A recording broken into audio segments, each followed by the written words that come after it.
Hello, everyone, and welcome back to my channel. I have done 2 lives in like 2 weeks, which is crazy. A lot for me. Normally, I don't like doing lives, but this is a really important topic, and I have been planning and preparing for this for months. And I am super honored and excited to have on 3 very special guests this evening that are going to share their expertise. So it's not just me saying the same thing in a loop. I would love to hear the perspectives, and I'm sure we're going to have a lot of overlaps this evening where a lot of us are going to say a lot of the same things, which is good because sometimes when you hear somebody say something that someone else said, but just maybe the way they said it, it just hits you. It hits home. And that's what community is about. I love to collaborate. I love to share knowledge. So anxiety, I'm labeling this an epidemic because I truly believe that in the last 5 to 10 years, anxiety has become an epidemic. And I don't just want to talk about the problem. I want to talk about the root cause of anxiety and what I truly believe and how I discern anxiety to be through the sessions that I have learned working with children all the way through to the elderly. And I really feel like it's layered. And I refer to anxiety as a 3D virus in my book, kind of jokingly, but really what I mean by that is it's multifaceted. There's physical components, like physiologically, your body there's components of it. It's metaphysical, and there's the interference. There's lots of things. So it's mind, body, and soul. And there's a lot of components that go into the variabilities of anxiety. But if we can just get to the root cause, I feel like we could handle it so much better than modern medicine, which is just their solution is to just keep popping those pills and numbing yourself. And that is not getting to the root cause. And what I truly believe is anxiety is an alarm bell. It's really our body's way of saying, Sherry, hello, something is wrong and you need to pay attention. And what is wrong is what is the puzzle piece that we as individuals have to figure out. So anxiety is quite an ambiguous term that is a broad spectrum. It's just it's a symptom of something is not right, and your body is alarming.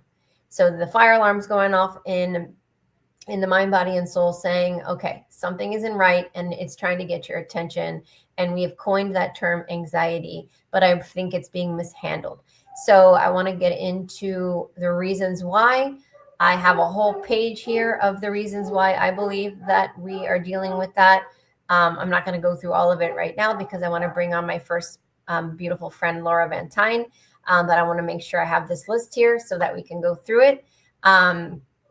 But I want to make sure that people realize that this live tonight is, although the focus for Aramis Creative Learning Center for the month of January is Anxiety Awareness Month, this broadcast is really for everybody because children do feed off of our anxiety, whether it's their parents or the collective anxiety, the teacher's anxiety, the grandparents' anxiety, and in their environment. So it's really this is for everybody. So if you're a human being and you've ever experienced anxiety, this broadcast is for you. And our intention really is to help give techniques and ways to cope. So I'm going to invite on my beautiful friend, Laura Van Tyne. Welcome, Laura. Welcome, Sherry, and thank you for thinking of me for this. I really do appreciate it because, as you said, anxiety is contagious. It's very pervasive. And I was actually thinking about this all day today about this, and anxiety is pervasive and contagious. I'm thinking, well, I know what pervasive means, but what is the definition for pervasive? And it's an unwelcome influence or a physical effect that spreads widely through a collective or a group of people. So it is very pervasive. Anxiety, first of all, has physical effects on the body. As we all know, we are spiritual beings. These bodies are sort of like rental units for us right now. We don't take them with us when we die. This is the vehicle that houses the soul. Okay. So anxiety disrupts the HPA axis, the hypothalamus, the pituitary gland, and the adrenals. And what it does is it gets our hormones out of balance. The cortisol starts flowing, the adrenaline, the epinephrine starts flowing through the body. And it can create like this little buzzings inside of us where we're just at this uncomfortable hub of just, I'm buzzing and it's not comfortable, but it also circulates. These hormones circulate through the bloodstream and they don't leave the body easily. So what happens is we start spiraling and it becomes cyclical. And because it attacks the hormones so well, I think this is one of the reasons why our teenagers especially are having such a hard time with anxiety. I mean, back dinosaurs roamed the earth and I was a kid, I don't remember talking about anxiety or feelings or anything like that, right? And so, but now it's a real thing. So with that, when we're dealing with anxieties, we have to look for many signals and things that are happening. It's physiological, but anxiety sometimes can be that I'm not dealing with something and there's tension within my life. All right. There's something I need to attend to. I don't want to. I don't want to do my taxes. I don't want to do my homework, whatever that thing is, right? We all got them. So we have to be respectful of that. But what I really want to get into with the anxieties in my field, and I want to preface that do not blame dark entities or negative energies on your anxieties. You want to be able to take control of that. So a lot of times we're going through these moments and it creates cracks in our foundation. So, and this gives some heavy energies, negative entities access to us. So first of all, energy has no boundaries. You can't put energy into a cup of water and keep it in there, right? It can flow out. The same thing with anxieties. So we have to understand there's energies have no boundaries. These entities like to prey upon us, especially our children, it seems like recently. And you would think that children would be hands off in this, but no, this is a spiritual war. I do feel like we're coming to the other side of it. And the dark side is having a bunch of toddler temper tantrums that does impact us. And so one of the signs, how do I know if it's me or some kind of entity, right? This is a really important question to kind of think about and examine. The first thing is, does the thought feel like it's yours? Or did it come from somewhere else?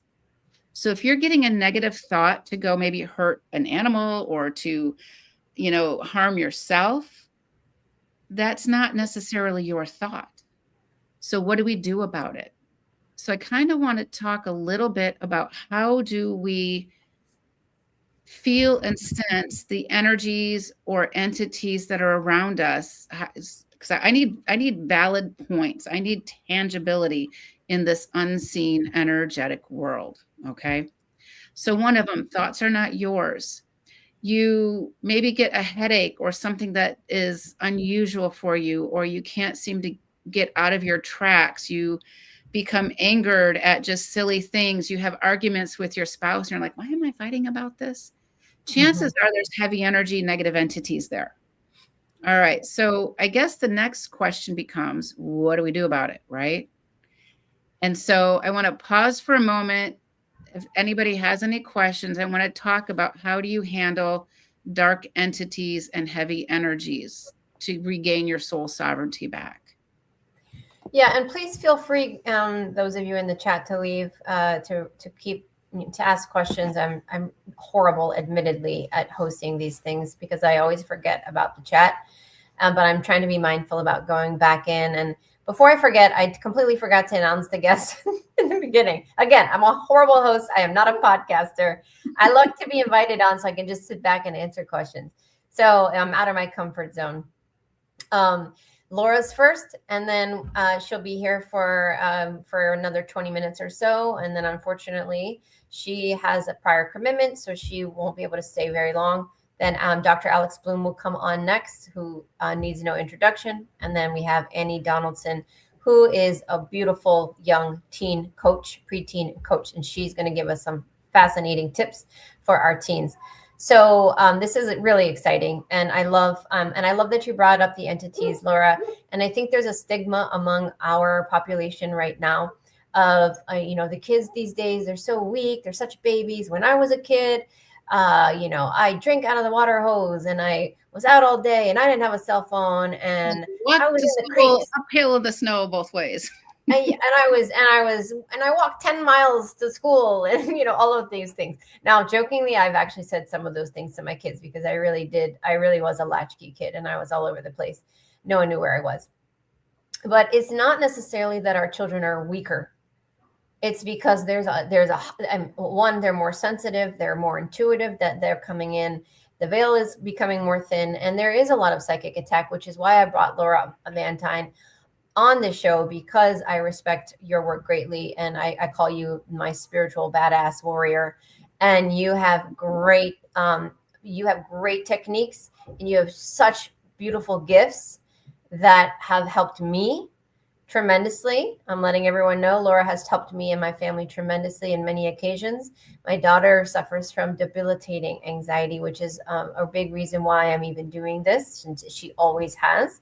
And I know a lot of my clients also struggle from anxiety. So the astral realm and the physical entities, although we can't blame everything on them, they do coerce and they do rile us up. So please, Laura, give us some tips and suggestions. All right. Well, thank you for that. And I'm honored to be on this panel with these other two amazing people. And I have to leave right after this. So I look forward to listening to that down the road here.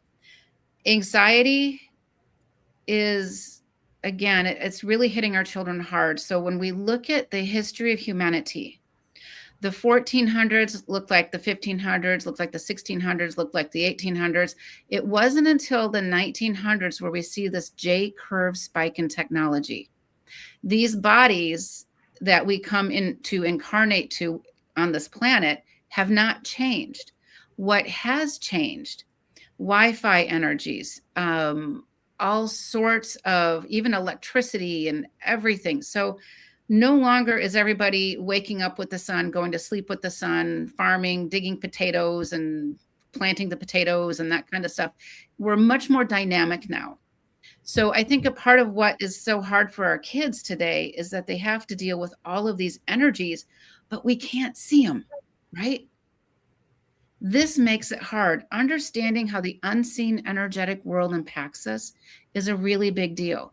We all may not be able to see it psychically, but we can feel it. That spidey sense, that sense that, oh, don't turn left, I'm going to get hit by a car or something like that. Trust your intuition in this. Our intuition is our superpower. And newsflash, it's not really seeing dead people, right? So trust your intuition in this. If you feel like there is an entity or some kind of energy around you that is unwelcome and unwanted, acknowledge yourself that you are correct. It's literally that simple. A lot of us as children have had our intuitive abilities beaten out of us, right? Oh, that can't be right. How would you, to the small children, or stop talking to so-and-so or whatever. So understand that these unseen energies are a big deal. All right, so let's talk about clearing them. And I'm going to just kind of give a handful of suggestions. First of all, anxiety balls tend to live in the chest, all right? I think we've all felt that, right? And it's like, we have to get them out. All right, so one of the elements, and this is a basic element and it works well, salt. Salt cleanses in all dimensions. Back before electricity, we used to pack our meat in salt to preserve it so it wouldn't go bad. We used to put salt on a wound to clean the wound. I'm glad we have other techniques now, right? So what you can do, and these are visualization techniques. Yeah, Giselle is talking about salt baths. Salt baths are phenomenal. I am not shy about putting a whole bag of Epsom salt in my tub and some other things. The more the merrier in my book, because salt cleanses in all dimensions, and our skin is our largest organ, so it impacts all of us, all of this body. So knowing this, what you're going to do, and we're just going to take a moment, and I want everybody to try this on their own. I don't believe in like the group work stuff, because I don't want my gunk mingling with your gunk, Sherry, even though I love your gunk, right? So what you're going to do is you're going to visualize yourself literally pouring this heavy rain of salt over your body. through your body, inside your body, especially where you're feeling the tension and the stress, which is usually in this heart chakra area. You're just going to visualize yourself pouring it down through you, cleansing and clearing, clearing and cleansing. And this is a good start. So you can visualize salt doing this to you, for you. Frankincense and myrrh, as I like to say, and you've heard me say this 1,000 times. Why was the Christ child gifted tree sap, right? Because it's high frequency. So these are visualization techniques that you can use to create a cleansing, etheric cleansing for yourself, for your body, even for your home. If you want to visualize your home in the palm of your hand and pour salt through it, it actually impacts the physical realm, the physical home. Okay. Those are a couple of techniques. If your child is dealing with night terrors, sleep paralysis, a green light at night can really help to create a barrier that protects your child. The frequency of green at night makes it difficult for these entities to come through. Does it make it impossible? No, but we're layers of an onion here. We're just building and building. So frequency of green at night helps a lot. In the early days, because my story is that we were heavily assaulted by dark entities almost 15 years ago, 17 years ago, actually.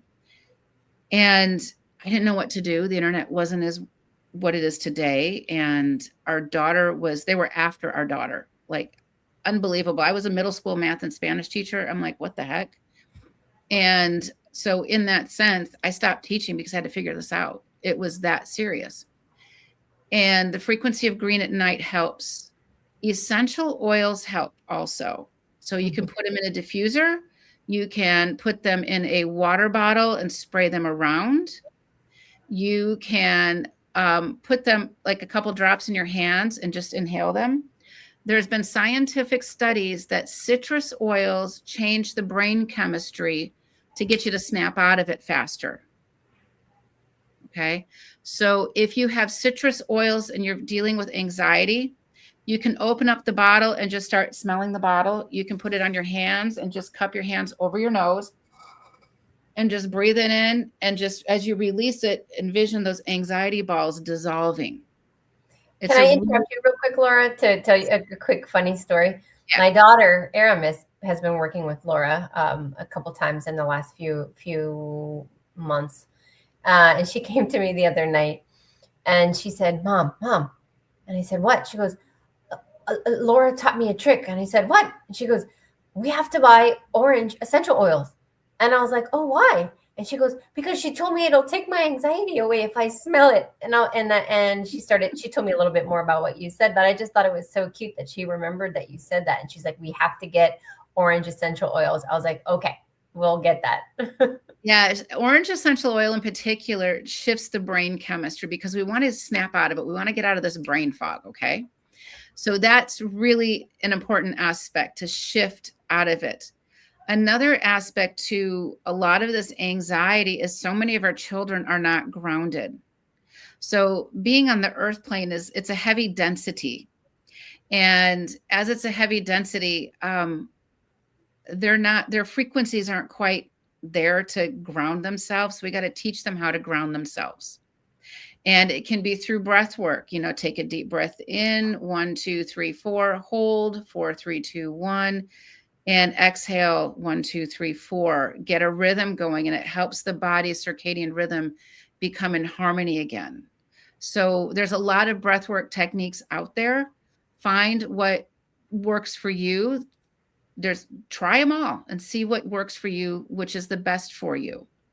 All right. So what else is there that we can do? Because I'm all about removing the entities, the energies, to get our soul sovereignty and our free will back. And we want to create barriers to these entities and energies. And teenagers, God bless them. We love them. At the same time, we're like, holy cow, right? Because I taught middle school for a long time. Teenagers will do these things they will create thought forms. So thoughts are things. And so when they fixate on a thought form, it can become their reality. So we really have to, and thought forms are very easy to dissolve. All you have to do is visualize yourself pouring salt on them and just say, it is not mine. So teenagers are really good with the thought forms, unfortunately. Teenagers like to throw their energy around. They don't know how to contain their energies. And maybe a lot of adults don't either. I remember my big lesson a number of years ago was we were going through all of this paranormal crap in our house. And my abilities were expanding. And I remember going into it was actually North Park Produce in Poway, California, grocery store. And I'm walking past, and as I walk past each register, the register went out. The electricity of the register went toom, toom, toom, toom. And all of a sudden I hear this voice say, you broke it, you fix it. I'm like, what? So I broke it. What? I didn't know I was doing it. I was throwing my energy around that hard. And so I actually did fix it. And so that was a learning opportunity. So when we have these anxieties, they're also learning opportunities. As sucky as they are, we get to learn something about them. All right. All right. So we talked about visualization techniques, green light bulb, essential oils. And another technique that can really help to clear a home is playing Mozart music. So Dr. Masaru Emoto, Messages from Water, talks about how he could change the shape of water crystals by thoughts with music.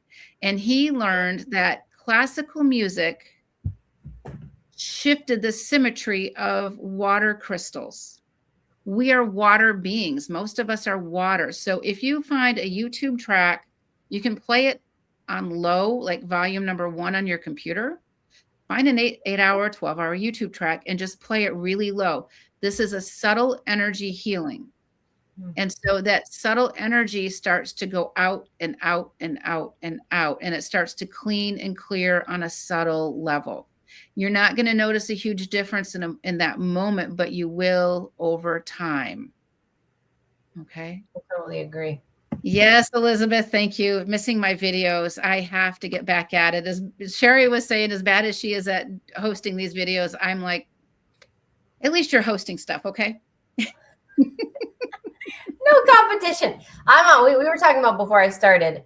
I am bulldozing through 2026 with a mission, and I am working my butt off day and night, 7 days a week, like I have never worked before, because I have a goal in mind, and I am determined. And because I'm that Taurus, stubborn, just watch what I'm capable of when I'm determined. And I am opening up Aramis Learning Center this year. I will make it happen. And so I am putting myself out there, doing lives, inviting guests on, raising awareness, because it's all about expanding the collective consciousness right now. The more we activate and awaken and we work together instead of competing and having all these egos and hoarding information so that we can be the ones that share it on our YouTube channel real quickly so we get credit for it. Like, I don't believe in any of that. I don't buy into any of that. It's about sharing. So that's what we're doing. And, it's not just the children struggling. I mean, I have poor 70, 80-year-old women and men, and they're struggling so much, Laura, with regret, with shame. How do you feel about, I know you don't have much time left, but ancestral healing? I know that a lot of these different generations come in to service and to break loops and get us out of cycles through ancestral healing. So a lot of the anxiety that people are feeling are not, like you said, it's not all psychic attack. It's the burden that they're carrying almost of their ancestors and the healing. What's your suggestion for people who feel like they're part of that? That's a big chunk of people nowadays, and clearing that ancestral energy. So when I work with somebody, we work together as a team because I want you to be a part of it. but I have this ability to see through the ancestral lines. It almost kind of looks sort of like the Matrixy movie with the string theory coming down. And I look for the nodes that are dark, the maternal side, the paternal side, and we start going through it. And what happens is we all have traumas and dramas. We all have lived many lives, life between lives, lives on other planets. Mm-hmm. And healing these traumas actually heals our spiritual DNA lines back through time, space, and dimension in every which way. It's a really big deal.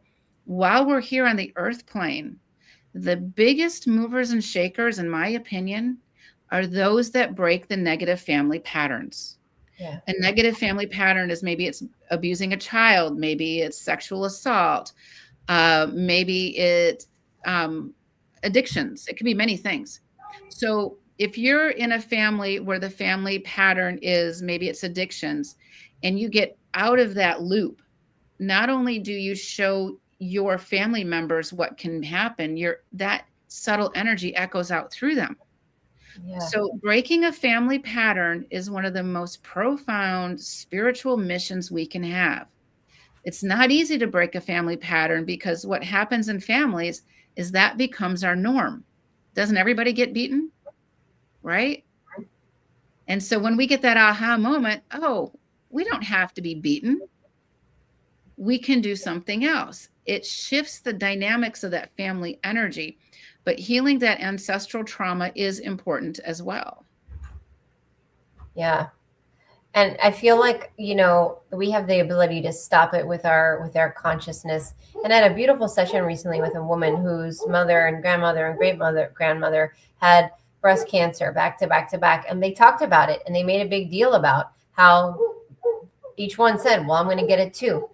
And she just made this conscious choice. Like, I'm not here to learn that lesson. And she is a cycle. And I told her, you're a cycle breaker.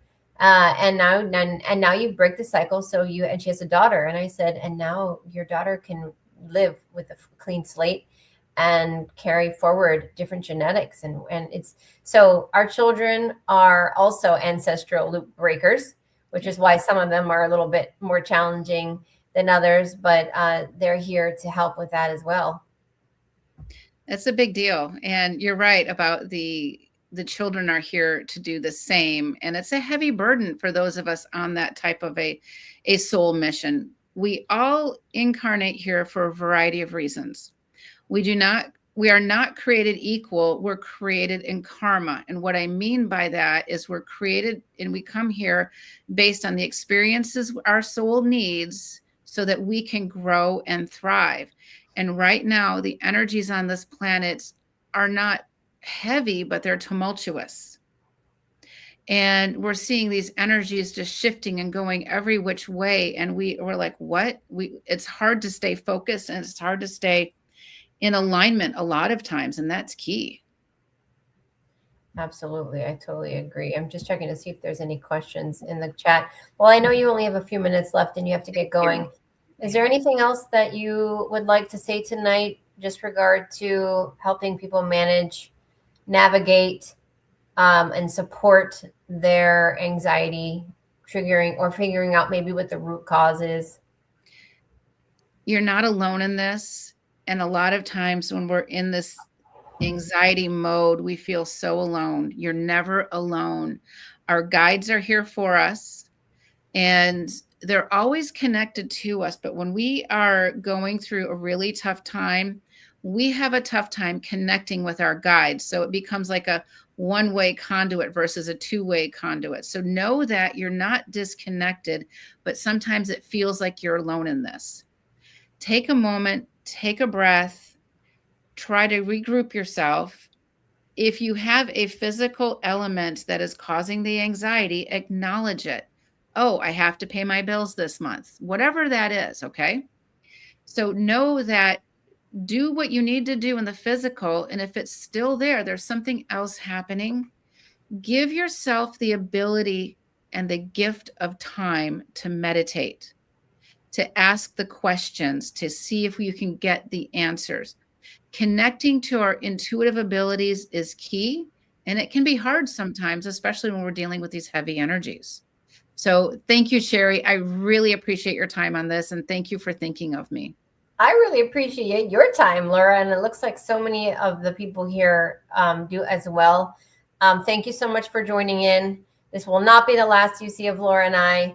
We do have a retreat coming up in Sedona, Arizona, just to plug that real quick. If you're interested in coming and experiencing an amazing weekend with myself and Abby Lynn and Laura, we have such a beautiful time together. So I highly recommend you look into that. But thank you, Laura. I know you have to go. So until next time. All right. So next time we'll talk to you next week too. And thank you everybody for listening. I do appreciate that. I know that we all have so many things we need to be doing all at the same time. So thank you for your time. Thanks, Laura. All right. Thank you. All right. Bye. All right. We got Alex waiting. I'm super excited. He really needs no introduction. A lot of you guys have seen him on different podcasts, and I had the pleasure of meeting Alex at Journey to Truth this past year, 2025. And we both presented together, and we both realized, oh my gosh, we have huge alignments in our mission. And I'm just so excited because I feel like he's doing the adult version of the children's version of what I'm doing. So I want to bring him on real quick. And welcome, Alex. Hi, I'm happy to be here. Good to see you again. I am so happy to have you on here. So you've had, I think, 20 plus years experience as a clinical psychologist. Is that correct? That's right. Yeah. And you actually specialized, which is crazy because I didn't know this before I invited you on. Yeah. With anxiety and helping people manage and navigate the challenges of anxiety. So you are very well versed in the traditional therapies, but you also had your own conscious awakening, and now you become this incredible mentor. You said we had a conversation the other day. Your children are getting older, and you're like, "What am I going to do with myself?" Well, I'm going to be of service to humanity, and I'm going to start this 5DU Academy or learning opportunity. And I think it's brilliant. So thank you for joining, and maybe I know I just gave a little bit of your background, but tell everybody a little bit more about yourself. Sure. So let's see. I've been on my spiritual path since I was a teenager, and, read all the spiritual books, the Deepak Chopra's, the Wayne Dyer's, the Law of Attraction, and The Secret, and all that sort of stuff. And loved it, found it fascinating. But I'd often walk away from the book saying like, okay, this was very flowery prose, or these are good theoretical ideas, but they'd show stories of like how this would work for them. But like, what are the nuts and bolts? Like, how does this actually work? And that always seemed to come up short for me, and I'd get frustrated. And then I start grad school, and I'm in the classroom the first term. And all of a sudden, when you have that moment, like there's the light bulb just clicks and the angels start kind of singing, you get like a major download. And so for me, the professor was showing the screen where it was talking about cognitive behavioral therapy. And they showed the golden triangle where you've got your cognitions, which is just a fancy way of saying your thoughts, your emotions, and then your behaviors. And that CBT triangle is like the gold standard for most of what traditional therapy is. And I thought about it for a minute. I'm like, okay, so this is psychology. And then it clicked, and I'm like, well, wait a minute. What am I learning from all of my spiritual growth about how we manifest, right? Thoughts are things. So our thoughts kind of, as we know from science now, go out into the quantum field, and they collapse a wave of pure potentiality into a particle. And then as Joe Dispenza teaches, then you have to use emotion, or as Neville Goddard was another one who talked about, you got to feel it real. You got to incorporate emotion into it. That pulls the particle into your life experience. And then you have to take inspired action. You have to do something. You can't just sit on your couch and be eating cheesy poofs and expect to just manifest all the things you want to do in life. So it's still a 3-step process. And so it's like, okay, so cognitive, emotion, behavior, thought, feeling, action. And it was just like a synergy between the two.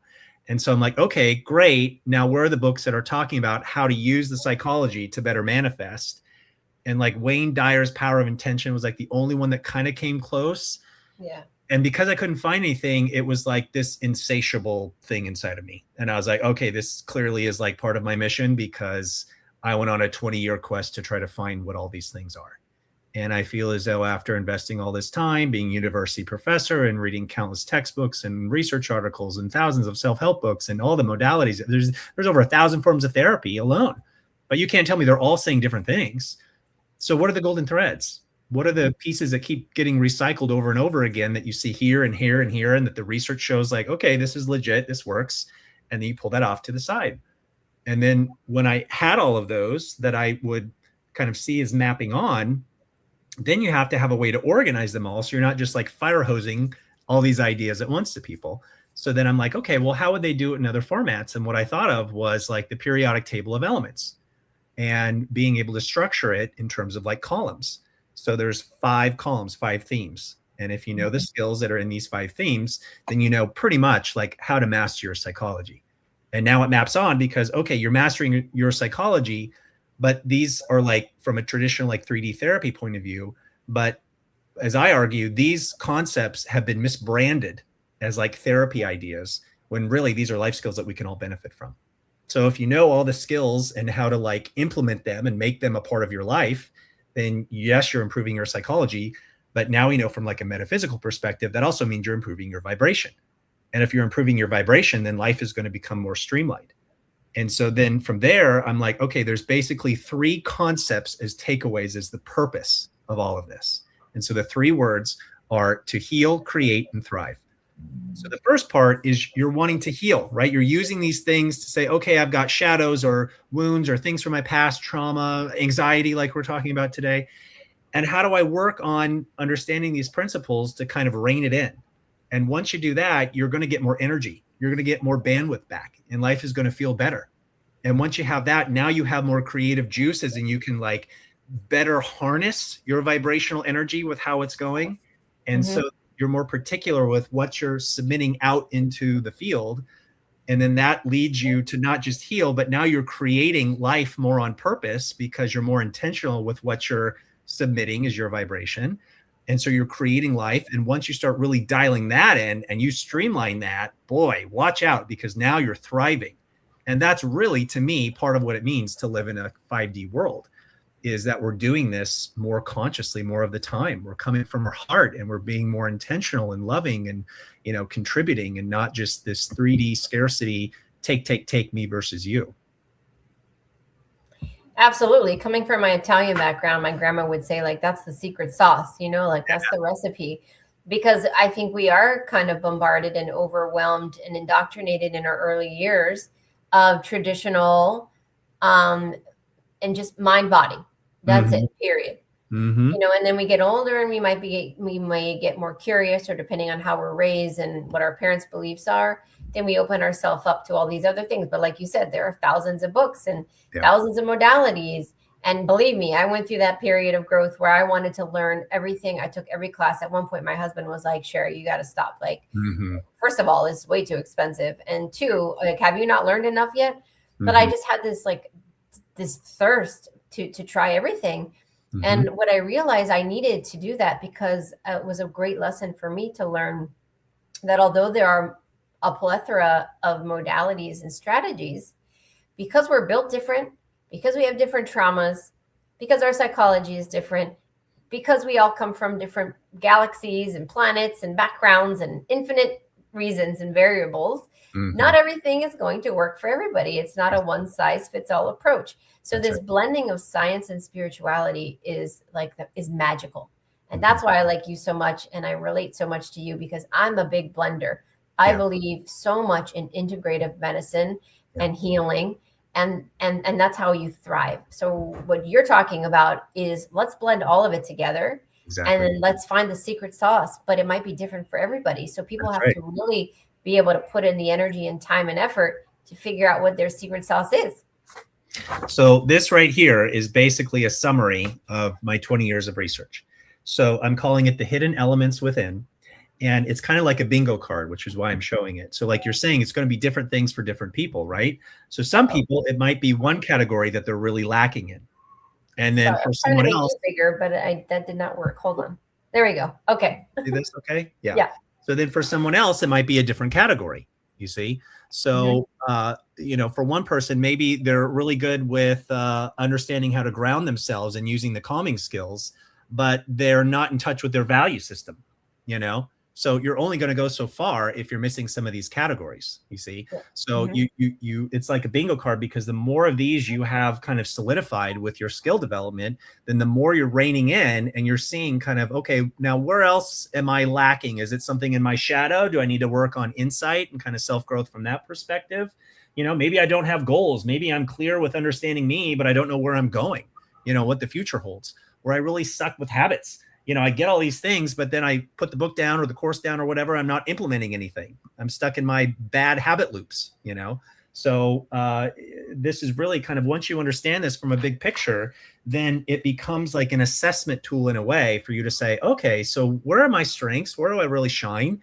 And all of us are going to have weaknesses, right? So where are the lagging parts, or the parts that I didn't even realize? Sometimes we don't know what we don't know. We don't know what we're missing. And it can be a big gap that then is, you know, affecting our vibration, you know?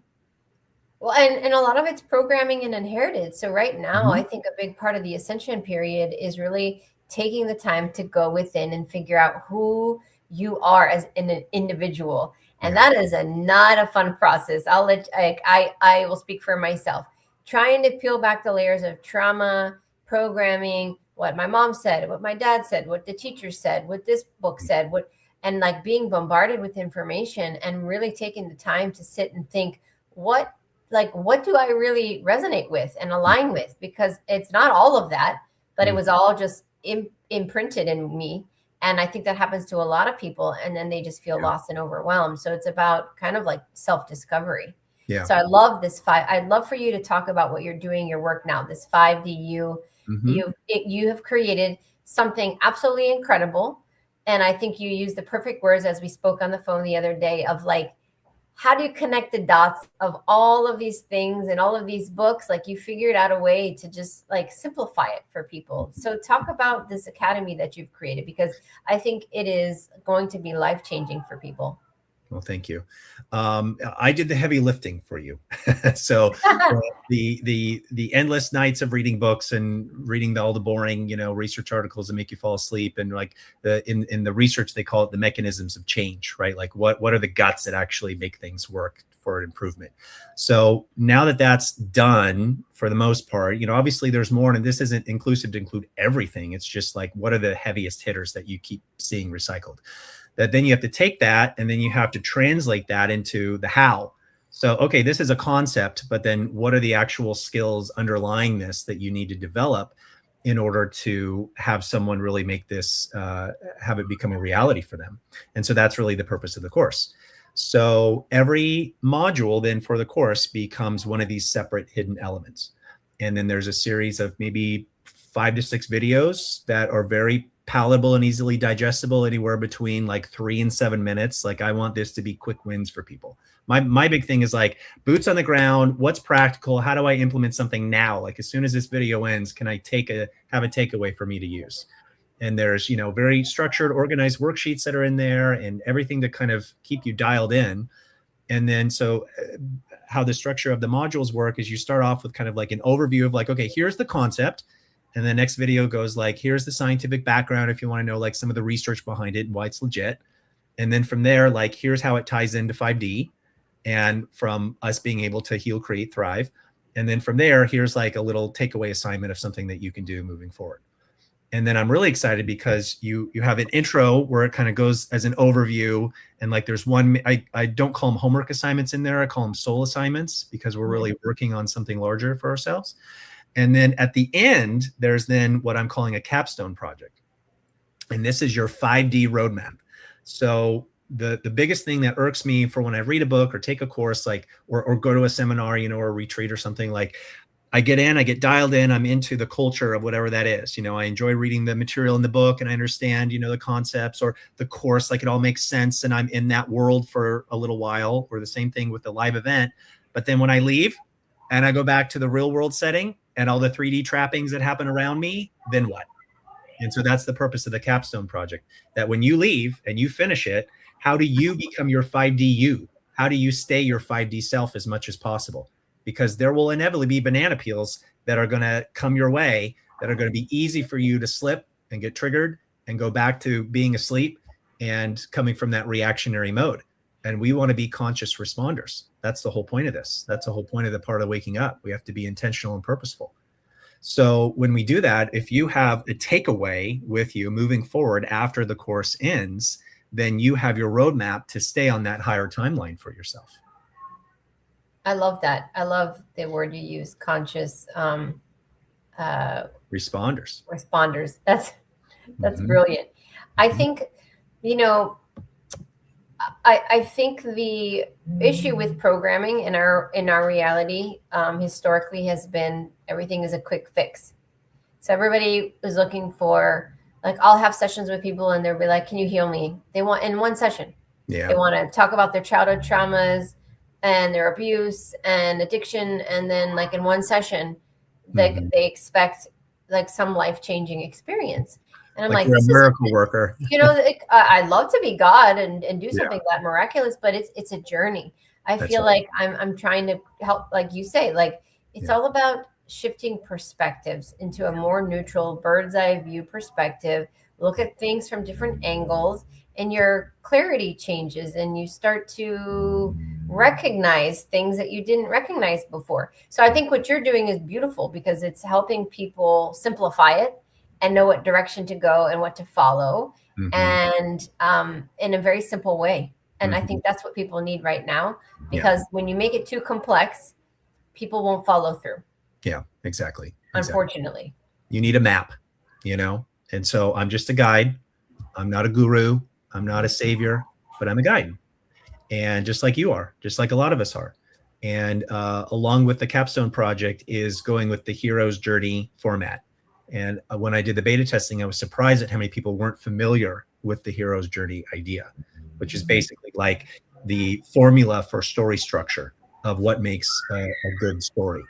And so you have like Luke Skywalker or Frodo or Harry Potter, and they all go, they leave their home environment. There's an obstacle or a foe that they face. They have to dig in deep in order to use something to help them overcome the foe, and then they return home transformed. And so within the Capstone project, you are understanding that your 3D self, which we all obviously have, our ego or shadow, whatever words you want to put there, but our 3D self becomes the nemesis. And so we're really fighting, if you want to use that word, we're fighting that when we go into the real world, because 95% of our life is autopilot, right? We're on habits. So are we serving our habits, or are habits serving us? So the more that you can understand that hero structure, and your hero then becomes your 5D self, right? The real transformative, the part of you that has unlimited potential and whatnot. So you're using that for you moving forward. And so the last part of this, it's so essential, is that you have to have an inner and an outer. So the course itself is about the inner journey that you're going on as you're learning these hidden elements, you're applying these skills, you're improving all different aspects of your life in terms of just healing and creating and moving more towards thriving.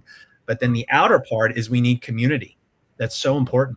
And that's something that I see you building as well, even on like podcasts like this, but just in general, what you're doing, like you get it, you're dialed in. And community is essential here.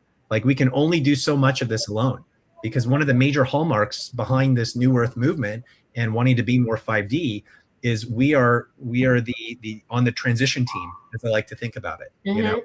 We're kind of helping usher in a new vision for what Earth is going to be like. And that means in part, we have to work together, because if we're working alone and we're separate, that's the 3D separated ego self. So how do we stay in our heart space while we're still connecting with other people? And what does that look like? So as part of the course, then you're going to get a community section, which I'm really excited about, because you want to have kind of other people. There's a section for accountability partners. There's a whole section for inspiration and Q&A for people, because I want you to have your hand held as you go through this process, to know that you are not alone.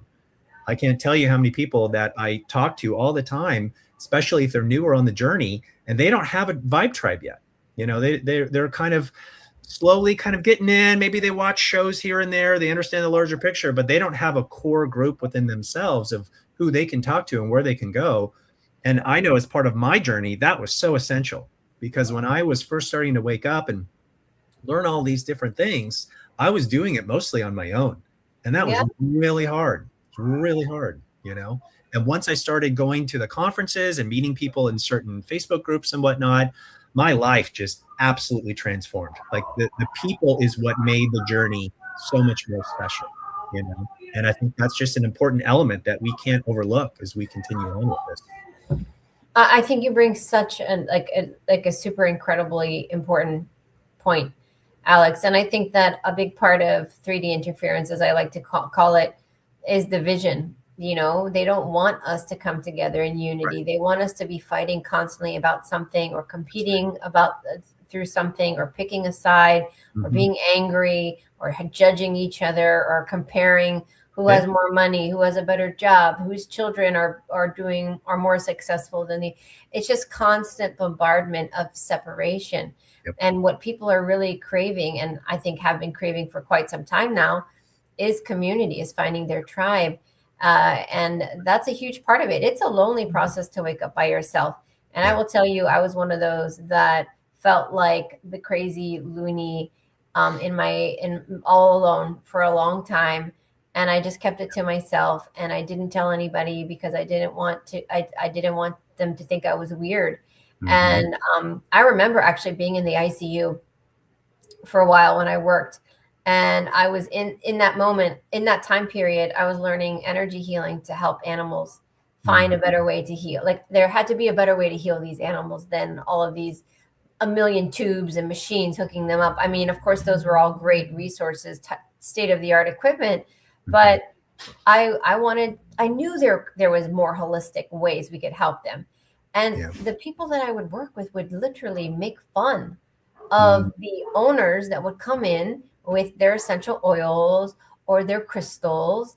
And I would sit back and watch and observe. And this is before I really got my voice. So like, I wasn't prepared to like stand up for myself yet, or really, it was an awareness I had of, wow, these people are just rude. And, you know, so medically inclined that they are so like abrupt to discount that these crystals could actually help this animal or this, whatever it was. Sure. So that made me hide even more for even longer, because I was like, oh, I don't want to be that weirdo, and then I'm going to be made fun of, because I, you know, at that point I cared what people thought. Right. You know, I don't really care anymore. Yeah. I had a similar thing. You know, when you're in grad school and you're like a closet spiritual person, you know, because that's not something that's encouraged when you're in academia. You know, it's all about what does the research show, and your little downstream minions of whatever the research has conclusively proven. So if you want to be a visionary or a pioneer in some things and you don't have the data yet behind you, then you're going to be outcasted, and your status in terms of how you're viewed by your peers is just something that locks you in so much to that 3D world when you're in academia. That was part of my process of how I wanted to break out, is I wanted to use the academia and the research side of things as justification to bridge the world. And that's kind of where a lot of this kind of came out of, is like, okay, I can speak to both populations. I can take this, and this could be an entirely new model for how grad schools are run and operated with these hidden elements, because you can teach these to 3D students and you can use them in a therapeutic process. You know, they're all justified, they're all backed by evidence-based research, et cetera. Or you can take this to, you know, extreme, like other extreme of like spirituality, and say like, you can use these concepts to help like master your vibration and create like a badass, you know. It's how do you want to apply it, really? You know, that's the beauty of it. And that's so, we're kind of blending this world more of science and spirituality, which I'm super excited about. It's about time. You know, there's so much misconception and opinions about 3D and 5D. How, in your opinion, and how you mentor, what are some simple things, like very simple things, to let people know that they are kind of with achieving or working their way towards 5D, or maybe already? Because I think right now we got this is that a right word, teeter-totter? Or what you used to play as a kid, like going back and forth, tug of war of like 3 to 5D, bouncing back and forth in our reality. It's just inevitable. But how do you know you're really anchoring into 5D from your perspective? Beautiful question. So I use some, I'm big on metaphors, and I'm a very visual person because that helps me learn. That's just part of how I operate. So I like to often teach in that way. So if we start kind of abstract and move to more concrete, first of all, let me give a caveat. Everyone you talk to is going to give a different definition and a different understanding of what 5D means, or what 3D means, or what 4D means, or moving into higher dimensions like 6D plus, you know? And so when we're talking about something from a spiritual perspective, it gets a little abstract because there isn't like agreed upon definitions for these things, you know? So I can just give you how I view it, you know? Yeah. So I think about it like water, okay? If you increase the rate of vibration of the molecules within water, they're vibrating faster. And what happens is when you're vibrating faster, you're becoming more like steam and less liquid, less matter. You're becoming more energy. And so that's really what's happening for us. When we are vibrating at a higher rate, we are going to become more energy than matter. And you see this from like Joe Dispenza's workshops and the research that he's done and whatnot, that we're able to tap more into that quantum field when we're in a higher vibrational place, because we're attuning more to energy than we are with matter. We're kind of getting closer to that radio frequency. Okay. Now, if you slow down the rate of vibration for these molecules, it turns back into water. If you continue slowing it down, then it turns into ice. And ice is more matter or particle than steam, just because of the rate of vibration of the molecules. So the same is true for us. Now that's the abstract metaphor. How does that apply on a practical basis? It's going to be a continual check for us by looking at our psychology. So what's happening? There's always this two-step process to making change. It's always the same. Step one is awareness. You got to start somewhere. You can't change something if you're not aware of it. So you got to have your radar flipped on. Mm-hmm. So awareness means like that reflection, that kind of check-in, that tune-in point. You know, part of my academic background is looking at mindfulness. My master's thesis and doctoral dissertation, I've lectured all over, writing books, had 20-year plus meditation practice, blah, blah, blah. But mindfulness is so central. And for me, I geek out on like, what's the neuroscience behind mindfulness? Because your brain literally grows in size. The cortical structures of your brain grow when you practice this skill. So mindfulness just simply means being and tuning into the present moment with what is in the here and now in a non-judgmental way. That's all it is. So that's awareness. Once we have awareness of like, okay, what's going on right now? Where am I? How am I doing? What a simple metaphor I like to give is just the radio dial. You know, am I on 107.5 when I'm being my best self? You know, so 107.5, that's 5D FM. That when I'm there, I hear beautiful music. FM. I love it. Right. So when I hear beautiful music, this is a good like takeaway for all the listeners. How do I know when I'm in that high vibe place? What does that mean for me? Like journal about that, right? Like I'm listening to music, I'm singing, I'm just being more open. I'm connecting with other people. I'm not being defensive. I'm coming from my heart space. You know, I'm wanting to give. When I try to describe it to people that have no idea what 5D even means, and they have no frame of reference, the metaphor I've been using lately is like Scrooge, you know, from Christmas Carol. So you're Scrooge, right? You got a cold heart. You're miserly. It's all about you, separation from other people. I mean, people can easily get behind that concept. I actually have felt called in the past month or two to rewrite the Christmas Carol. So that's kind of my next project is working in to do that from like a spiritual 5D point of view with the story. So once we're doing that, we all know what that means. Like, you know, we can resonate with that. We're all intuitive to know, like when you're having a good day or a bad day, or wow, that person's got a bad vibe, right? So what does a good vibe mean for you, right? That's awareness. So once you realize, am I on or off? That becomes the game. Because if my radio frequency is not on 5D FM, as most of us are a lot of the time, then where is it? You know, am I on like 89.9, which is like 3D FM? And how do I know when I'm there? Well, I'm angry, or I'm sad, or I'm disconnected from other people. I'm coming from my head and not my heart. You know, I'm being a Grinch or a Scrooge or whatever term we want to. I mean, this is where like the Christmas metaphor kind of comes in. So we can all get behind some of those basics. So once we do that, then it's like, oh, okay. So then how do I work on the inner game in order to get back on the right radio frequency, right? Like, what does that mean for me? So if I'm having a bad day, how do I reset? How do I not say the entire day was a wash? How do I pause and pivot? What does that look like? And do we have tools and strategies to help us do that? That's a lot of the work. And so it becomes we can understand the larger picture in terms of saying like, okay, I get like 5D, like basically the biggest thing you can do is to come from your heart. I mean, it doesn't get more simple than that. But that's big picture. In terms of specifics, that's where it becomes more tailored to you as a person, and that's where these principles really shine, because your profile of your bingo card, if you want to use that, or like tiles in a mosaic, whatever metaphor resonates with you, like what's missing? What have you got in terms of your A game that you have going on? Like that's going to be particular to you, and not just you, but like where you are at this chapter of your life. Maybe you get something dialed in, and then later on, you're going to slip in another area of life.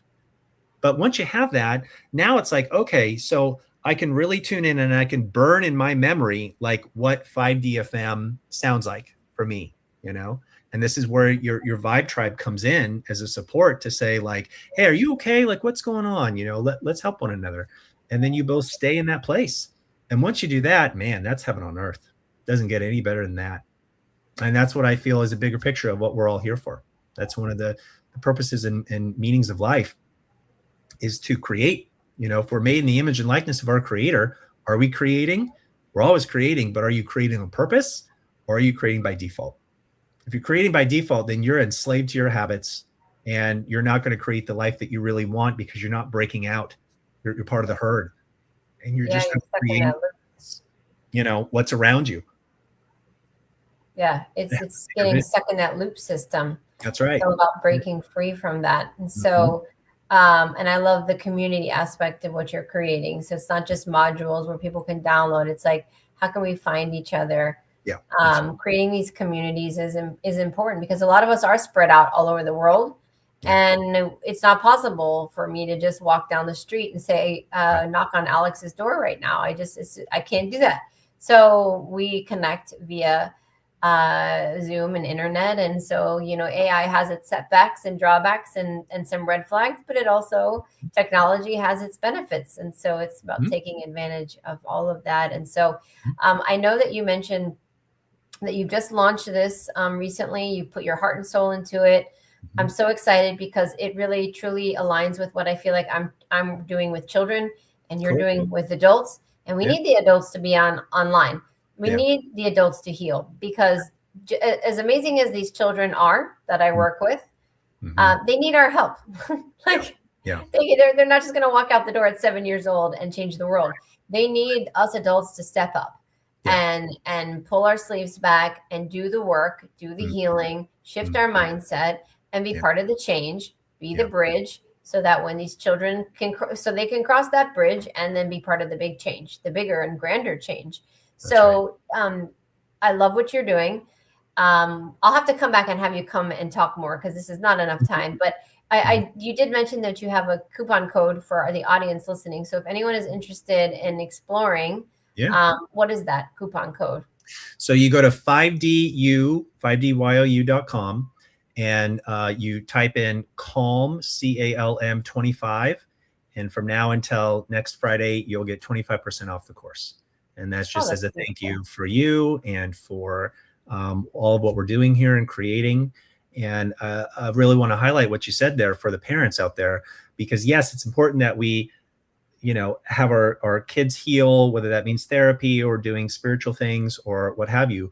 But we as parents have an obligation, I might even use as a strong word here, but to model for our kids what good healing is like, what 5D is like, what this new earth is going to be like, which requires us to belly up to the bar and do our own work.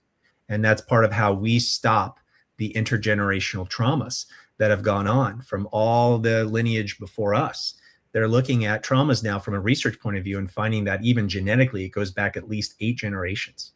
So there's a lot for us to kind of heal and purge and work through. And to me, that is the biggest gift that we can give our children.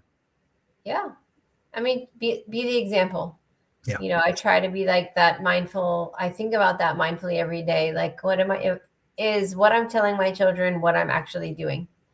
And I can honestly say most of the time I am. And when I slip and mom makes a mistake and I lose it, I apologize. And I say, oh, mom really effed up and I'm sorry. And, I think our children respect us more when we are able to admit that we are just human like them and we make mistakes. And so it's the rapport that we create with them. So yeah. It's the getting back, right? We're all going to fall. We're all going to make mistakes, whether as individuals or parents or whatnot. But if we can take ownership, if we can apologize, if we can step back up and keep going on that higher timeline, that's actually good modeling too, because they're going to fall one day and they're going to look back and in their memory banks being like, oh yeah, I remember mom used to make slip ups, but boy, she really apologized. So I need to take ownership now and do the same thing. Exactly. Well, I did put all of the links to everybody, all the guests tonight in the description. Your website's included for yours, Laura's, as well as Annie's, but I did not put that coupon code in. So I will go back and edit the description so that it's easy for people to find. And I appreciate you doing that for the audience. Yeah. Alex, thank you so much for coming on, and please come back again. Absolutely. And maybe in a month or so after you kind of beta tested a little bit more, we can talk a little bit more about how things are going and growing and transmuting for you. And I'd love to hear the story and how it's blossoming.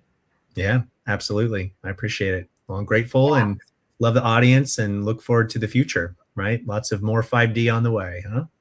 I believe so. I believe what we believe and what we put out there is what we're going to attract. And so that's what I choose to believe. That's what I'm anchoring into. And I think most people watching this are in agreement with that.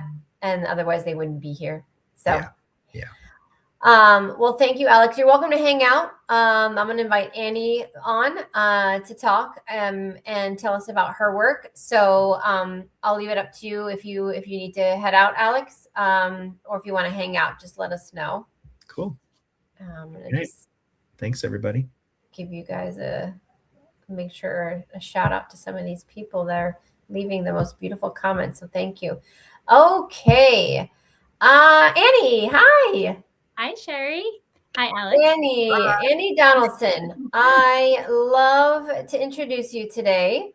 I admittedly had to text you earlier because I was like, I could not for the life of me remember how the two of us connected initially. And you reminded me that it was Jackie Kenner.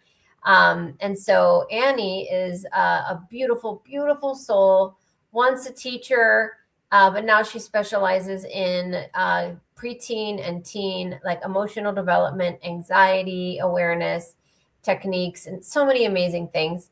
And I can attest to how amazing she is because she is working with my daughter and she's helping her a lot. So Annie, tell us a little bit about your background and like how you work with these preteens and teens and how, they're going through a lot. And I don't think people give them enough credit. I think people, as adults, we forget what it's like, how challenging it was and hard it was for us, right? So the like grumpy adults are like, just get over it. I don't feel that old. So like, if I'm actually the person that remembers more what it's like to struggle and be them than I am like comfortable in who I am right now as an adult. So like, I really empathize with this generation of children and how much they struggle. So tell us a little bit about your background, Annie. I totally agree. I think sometimes we choose to forget. It's sort of like how we choose to forget our like early postpartum period. And then after a little while, we're like, okay, I'll have another baby. It's similar to being a teenager. We block it out. But a little bit about my background. So I was a special education teacher at a small public school here on Long Island, but it was specifically for students struggling with mental health concerns. And so I had these juniors and seniors in high school, and they had been hospitalized for their anxiety and all sorts of struggles that they went through. And I would just listen to them speak to one another. They found a lot of community with one another and sharing just their similar struggles. And something that really stood out to me was that a lot of them went through something really impactful to them around 7th grade. And they would all like be like, yeah, me too. Yeah, me too. This happened to me in middle school. This happened to me in middle school. And then another similarity between them was that they didn't necessarily receive any support until there was a catastrophic event or something that happened. So I started becoming really passionate about providing more narrative around mental wellness and support for everyone, not just people that were diagnosed, with anxiety, with depression, but just making it something that's just doesn't have a stigma to it. As adults, we all reach out for support, and we go to therapy, or we go to a coach or whoever we need to go to. But I wasn't seeing that, at least near me, for young teenagers or even really children. So Sherry, when I found what you were doing, I couldn't even believe it. So I left my teaching job. I trained, became a coach, and now I work with teenagers on really all things emotional and mental wellness. But a large part of what I do is spiritual wellness and opening up that channel for teenagers, because a lot of what I believe this anxiety is due to is the disconnection from self and disconnection from spirituality. So I sort of bring those conversations back into the home. I have those conversations one-on-one with teenagers. And yes, I give them concrete tools, but I don't think that the tools are always as helpful as that deeper work of connecting with who you really are. And once you know who you are, you can figure out what tools work for you. But without that, it sort of lands flat. I totally agree. I think one of the biggest challenges that I've seen working with children, because I kind of fell into that, not because I'm a mom, but I just universally, I think it was just divinely guided that I was going to be working with children in order to do what I'm doing today. And I noticed the reason children felt so comfortable with me, including my own, is that I was a really good listener. And I never actually always claimed to have the answer. Sometimes I would just simply say, I really don't know what the answer is, but really what these children want most. And I think this is true for adults. So I'd love to hear your both opinions about this. People just want to be heard. Like, I feel like so much of us are ignored, especially the earlier generations. Oh, be quiet, keep it to yourself, hold it in, don't cry, be tough. We grew up so much faster than necessary. And this generation has all some sorts of influences on social media that amplifies it and makes it even more challenging. And they really don't have a sense of self. They don't have a true sense of self-love and appreciation. And so they become really lost, and they just want somebody to listen to them. And that's really all it is. Sometimes they just want to talk and to have that voice that has no judgment, that says, I understand you. I believe you, because too many people unfortunately say, oh, you're making this up, or maybe you saw that in a movie. No, these children are, this is real. And so I think that helps a lot. And I think that's something I know you do really well, because you've had sessions with my daughter and she says that you're a great listener. And I think that's a big part of it, is just listening and being heard. It's listening, it's being heard, and it's also creating that space. I think Aramis and I even talked about this, is that's what we're missing, is space in our lives. Because even adults, when we have a second, what do? We pick up our phone, right? We go on social media or answer a text, or just inundated with all these different things. And we know it's worse for our preteens and teens who are more susceptible to, phone addiction. So, I mean, growing up, when you had an issue or you needed to think for a second, you probably laid in your room, probably listened to music. You could sort of like discover things about yourself just by thinking. Now there just isn't any of that listening to themselves either. So being able to create that space either in your home or like showing them through modeling, like you've talked about, is so, so important for that self-talk too. What do you think, Alex? How do you feel about that? Yeah, I couldn't agree more. When I have peers or people that have supervised in the past in like a clinical setting for therapy, and they're like, oh, I'm new to seeing teens, like give me some takeaways, what's the biggest thing that I can do? I said rule number 1 through 100 is just get them talking. Mm-hmm. If you can get them talking and you can connect with them on some level, it's not about what you're doing, it's about how you're being. You know, we're not human doings, we're human beings. So like you're saying, you know, Annie, it's like we have forgotten that as a society. I think we're slowly or quickly getting back to there, which is good because we've gone so full tilt the other way with social media and distractions and all the things. But how do we bring it back?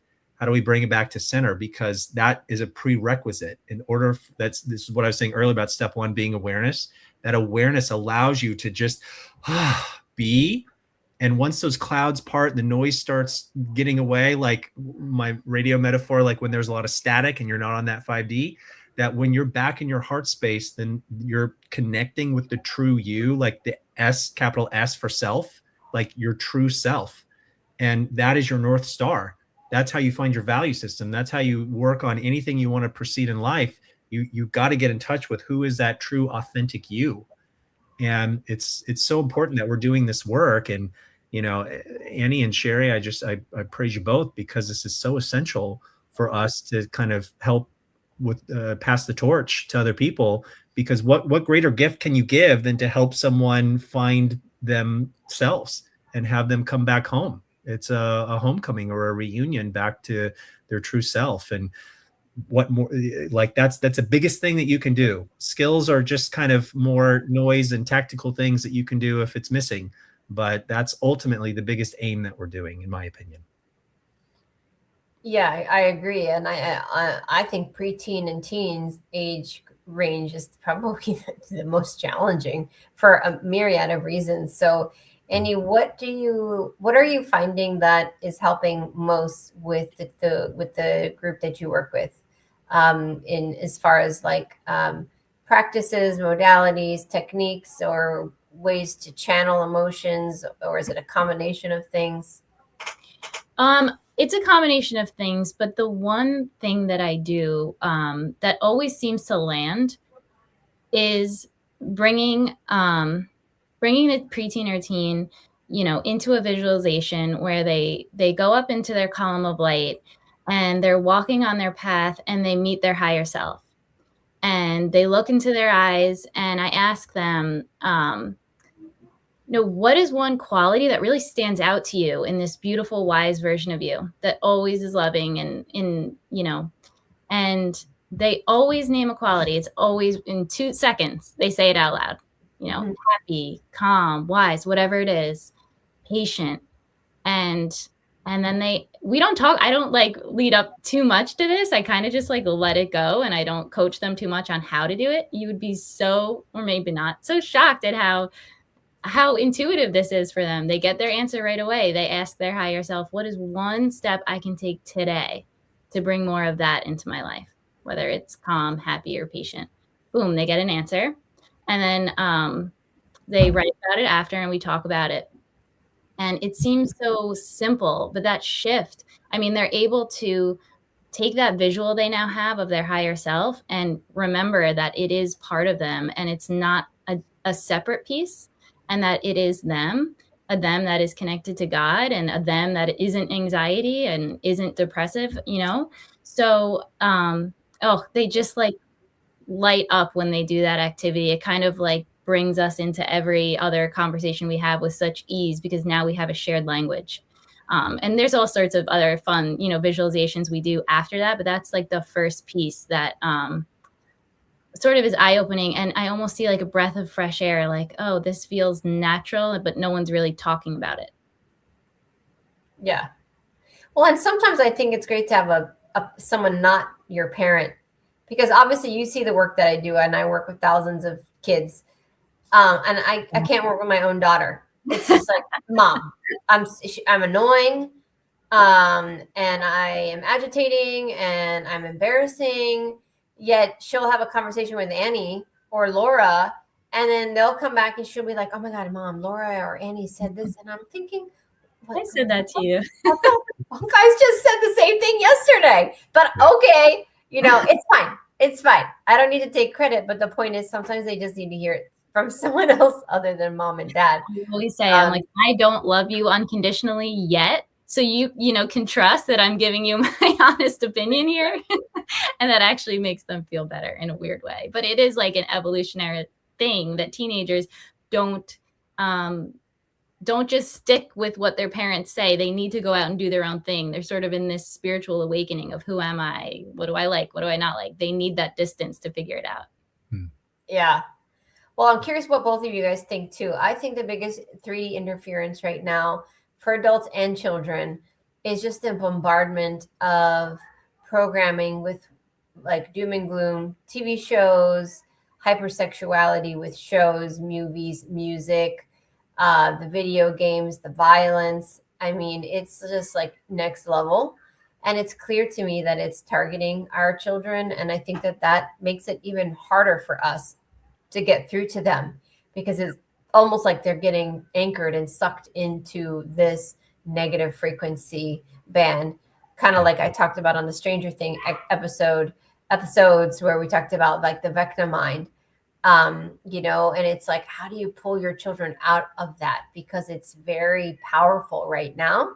And so Annie teaching children to connect with their higher self, or Alex teaching people tools, even for adults, to kind of find their inner path.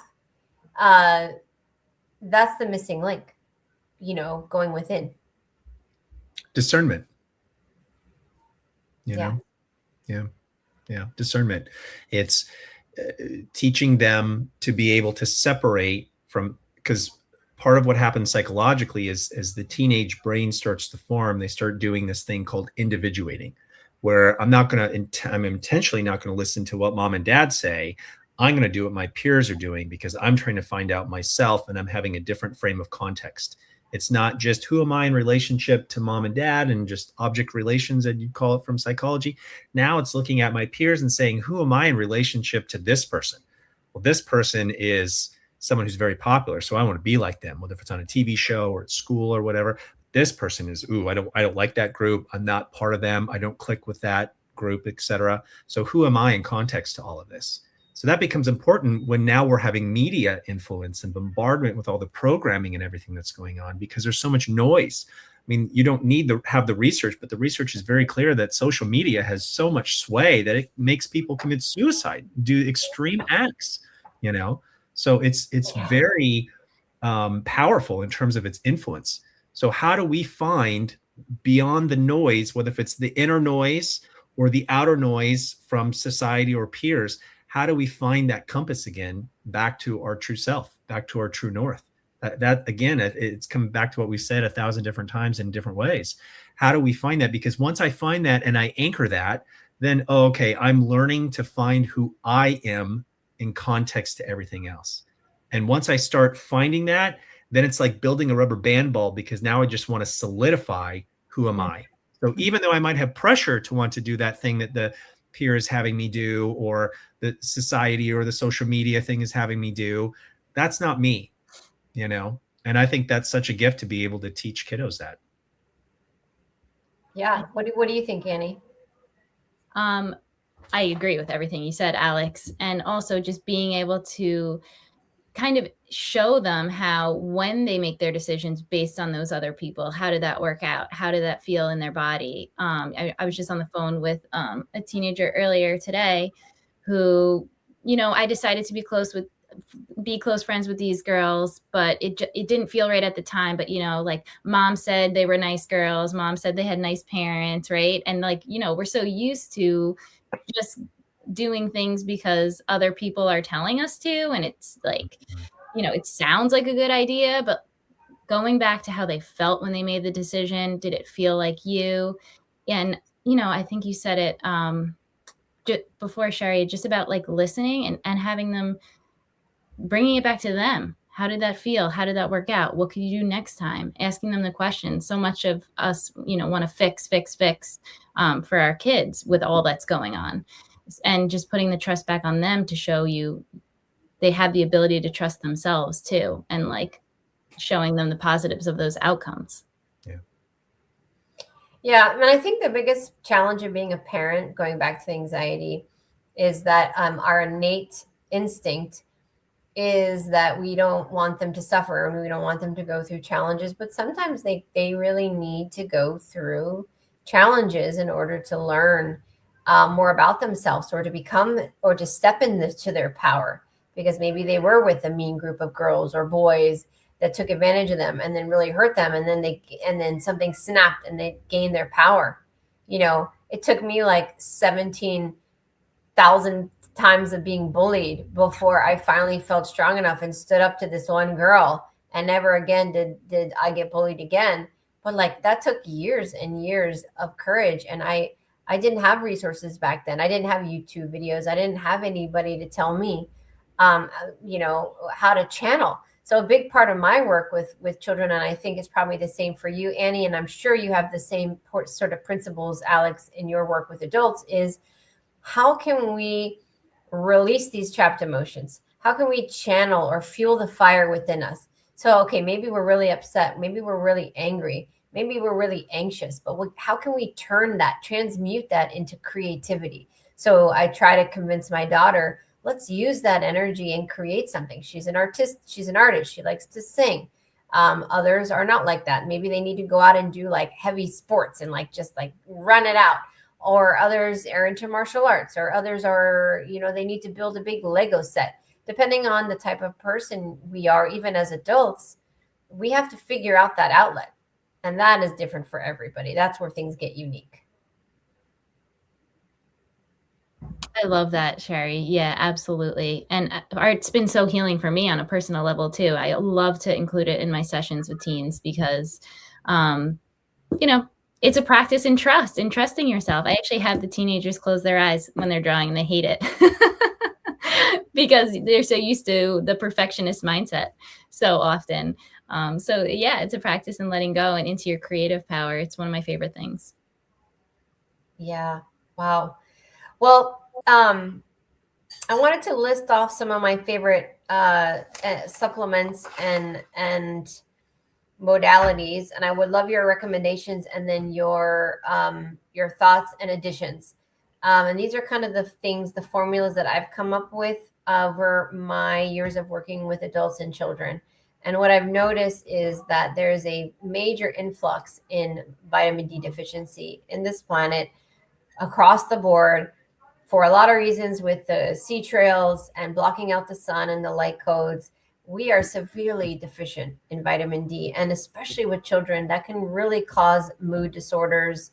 It can cause them to feel uneasy, sad, depressed, and just an overall sense of I don't feel right. Another one that I've noticed is that we have magnesium. We're low and deficient in magnesium. And magnesium, why it's so important right now and why I'm bringing that up is if we truly are transitioning in density of consciousness and we are activating our DNA, well, magnesium is partially responsible for DNA repair and energy. So it's kind of necessary right now. And it also helps with mood regulation. And I think it's really important. So I really push my daughter Aramis to take those supplements. I'm not a huge supplement person, but I really feel like it helps a lot. Adaptogenics are great, like ashwagandha. I think helps and is pretty safe for children, depending on dosages. So you got to be careful. Rescue Remedy has helped my daughter tremendously. I don't know if you guys watching this have heard of it. You can Google it on Amazon. It's filled with different flower essences and herbs, and it's drops that you can just spray in your mouth or drop in your mouth. And my daughter, I told her, take it every couple of hours all day long whenever you need it. And it's helped her significantly. It really helps to calm the nervous system. So these are kind of my favorites. Red light therapy is one of my top favorites right now, and it works tremendously well with children. Salt lamps are great to have in children's rooms.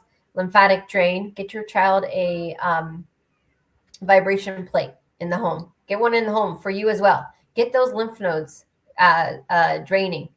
and the circulation going, and will help release. The biggest problem with anxiety I'm finding is there's stagnation. We don't have chi or an energy flow in our body. It's stopped. There's density pockets everywhere. And we are designed as a collective to just keep getting fatter, no offense, but more obese, more unhealthy, eating more sugar, sitting on the couch, packed in like sardines, and not moving. And we need to move our body. We need to exercise, and we need to move the energy around. And so vibration plates and lymphatic drain really help with that. What are some of the things that you guys are big on, like that you feel are important? I'm huge on red light therapy right now, and use it personally. I absolutely love it. And vitamin D, like you said, they have the sprays you could just spray under your tongue. So easy. And honestly, I don't know if it's just in my mind, but I really feel it personally works like immediately. Have you guys used or heard of Gabicom before? I have not. Mm-mm. Gabicom, I don't fully understand the science of it, but it helps like in daily. So if you take it that day, it has a calming effect, and they do have it for kids as well. It's a natural supplement. Mm-hmm. Interesting. Yeah, GABA calm. Okay, I'm gonna have to look into that. Yep. Alex, do you have any like? That was going to be my top one, is some sort of like GABA supplement. GABA is just so, in context to anxiety, particularly so helpful. If you're going to do magnesium, make sure it's a higher quality supplement, because there's so many different types of magnesium out there. And I'd recommend getting a magnesium complex, just because when you see like magnesium taurate versus magnesium glycinate or something, like think about it like the Amazon package is going into the delivery van, but the delivery van has different destinations. And so that's how it works with magnesium. There's different types of magnesium that take it to different places, to the brain, to the heart, etc. So if you can get a complex, then you're going to be able to have different delivery systems at once. Magnesium is very important. I think you nailed the biggest bullseye, which is vitamin D. Mm-hmm. Like when I see a client for an intake, that's one of my standard questions that I ask. When was the last time that you had a blood draw with panels and like looked at your vitamin D levels? Because they're actually finding that vitamin D is so important. They're actually thinking of reclassifying it as not a vitamin anymore, because it's that essential for our health in all different capacities, our physical health, our mental health, our longevity, looking at a wide variety of long-term illnesses that people have, between cancer or long COVID or Alzheimer's, et cetera. And vitamin D is just such a golden thread throughout everything. It really is, because look at our ancestors. They were out in the sun. Mm-hmm. They didn't have the trails and things blocking out the sun. So they got their vitamin D naturally. So of course, vitamin D naturally is the best. Yeah. So if you're in an area where you can have, 15 minutes of sunlight, that's really all you need. You don't need to sit and lay out and tan all day long. But vitamin, like talking about the top of the line pathways, vitamin D3 is known to be kind of the best pathway, reaches the more of a cellular level, and you couple that with K2, they work really well together. So those are some supplements that I take and Aramis takes. But yeah, of course, the obvious is be careful where you're buying these things. Not everything on Amazon is created equal. So sometimes you do get what you pay for, the potency, things like that. And these are just some suggestions. There's so many other things, crystals, music. You know what? The last thing I'll say real quick, that has been coming through a lot in my sessions for both adults and children. I think Laura mentioned Mozart, but music is so healing. Gaia herself has told me nature sounds are activating people and harmonizing them. So whether it's whale sounds, which are my favorite, or dolphin sounds, ocean sounds, or if you just put on like a nature soundtrack of birds chirping and like streams, and that's light language. The light language of the planet is a combination or a symphony of birds and plants and animals, like all of it just combined, in the water and the streams, and maybe even a sprinkle of thunder in the background. Like all of that is very healing, and it's been recommended that we listen to that you know, whenever we can, whenever possible, to help harmonize us. We could even listen to it at night, you know, far from the bed, to the speakers not near you, and you can turn it all the way down and play it all night long, and it will harmonize and balance and ground you. That's the whole point. It's very grounding. So I think that it's been helping a lot of kids. A lot of kids that I've been working with love the whale sounds. I'm gonna try that. Yeah, that's what we do. We put on frequency hertz with like nature, and we have that kind of in the background, and that's how we fall asleep, you know, every night. It's beautiful because it's natural, right? It's the natural default frequency rhythm of life, of Earth, of us. We're an extension of Earth. So we connect with that frequency because it goes back to our true self. You know, that's why nature heals. Exactly.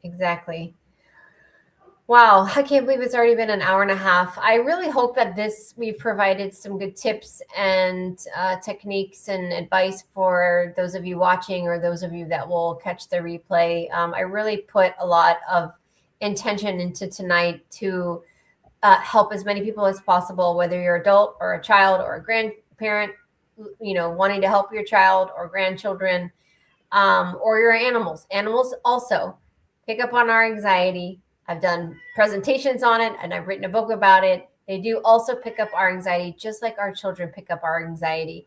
So one quick thing we can teach our children: is this emotion yours or someone else's? That's one of the biggest things you can do for your children that is actually life-changing, because we have so many empaths. So ask your daughter, ask your son, is this anger you're feeling right now yours or someone else's? Could it be your brother's? Could it be from your dad? Could it be from school that you picked up today?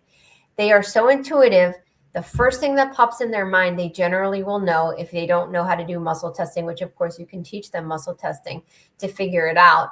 And it's life-changing. It's like a light bulb that goes off in their head, because if the answer is no, it's not mine. There are easy techniques where you can say, you can just let that go. Take a deep breath right now and say, this is not mine. Like you're taking off a jacket and you just blow that right out and ask the universe to transmute that energy for you.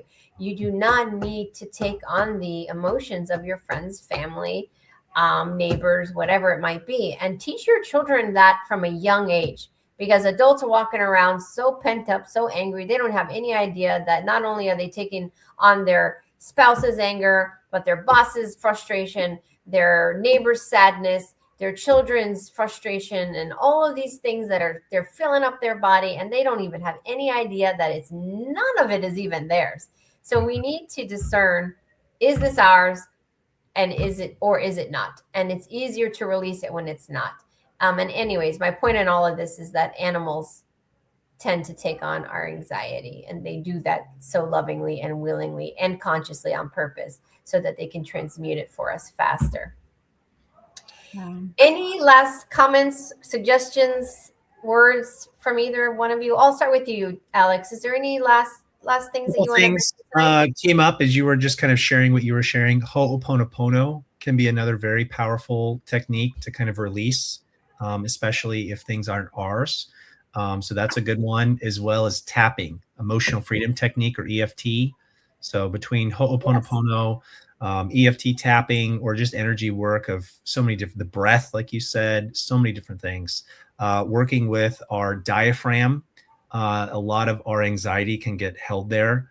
Working with chakras and doing chakra meditations to release.